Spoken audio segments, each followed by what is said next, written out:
તો લાગી રહ્યું છે કે જાણે કે કુદરત રૂઠી છે અને ચારે તરફ વિનાશ વેરવાનું નક્કી કર્યું છે। એક તરફ જ્વાળામુખી, બીજી તરફ પૂર અને હવે વાવાઝોડાથી પણ સંકટ ઊભું થવાની સ્થિતિ છે।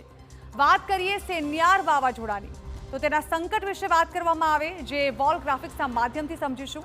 તો સંભવિત વાવાઝોડું જેને લઈને ગંભીર ચેતવણી જે છે તે જાહેર કરવામાં આવી છે। આ વાવાઝોડાની ગતિ અતિ તીવ્ર હશે। 65 કિલોમીટરની રફતારથી આ સિસ્ટમ જે છે તે આગળ વધી રહી છે અને તે વિનાશ વેરતા વેરતા આગળ વધે તેવી શક્યતાઓ છે। સિસ્ટમ જે છે તે વિકરાળ સ્વરૂપ ધારણ કરી શકે તેવો પણ ભય સતાવી રહ્યો છે, જેની અસર જે છે તે અલગ અલગ રાજ્યોમાં જોવા મળશે। કુલ 5 જેટલા રાજ્યોમાં અતિ ભારે વરસાદનું એલર્ટ આપી દેવામાં આવ્યું છે। આ વાવાઝોડું જે છે તે વિનાશ કરવાની તૈયારીઓ સાથે આવી રહ્યું છે। 24 કલાકમાં જ સિસ્ટમ બની શકે છે આ વાવાઝોડું અને ત્યારબાદ તે 5 રાજ્યોમાં વરસશે। જમીની સીમાથી સિસ્ટમ 1000 કિલોમીટર દૂર છે। ધીમે ધીમે આ સિસ્ટમ જે છે તે આગળ વધી રહી છે।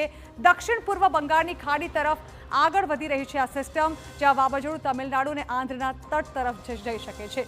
તો વાવાઝોડું ત્રાટકશે કે નહીં તેને લઈને આગામી 24 કલાકમાં જ ખુલાસો થઈ જશે। હવામાન વિભાગે કહ્યું છે કે આગામી 24 કલાકમાં જ નક્કી થઈ જશે કે સિસ્ટમ વાવાઝોડું બનશે કે પછી વિખેરાઈ જશે।